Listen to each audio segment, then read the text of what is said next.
এই বাজার তো করলাম, বাজার করে আসার পর রাখা ভীষণ টেনশন। ভালো করে ধুয়ে শুকিয়ে ফ্রিজে জায়গায় জায়গায় রাখা, ওটা সব থেকে বড় কাজ। তারপর আবার আমার রান্না হবে।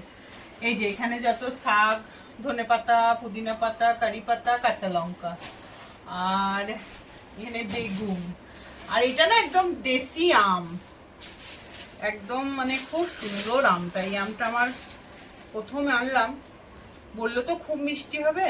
এই যে আম নিয়েছি প্রায় 2 কিলো মতন।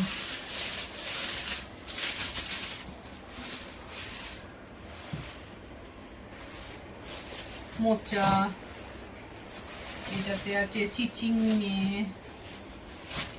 কুমড়ো, কাঁচা কলা, এটা গন্ধরাজ লেবু বোধহয় আনা হয়েছে দুটো। হ্যাঁ এই যে গন্ধরাজ লেবু, পটল, কাঁচা আম,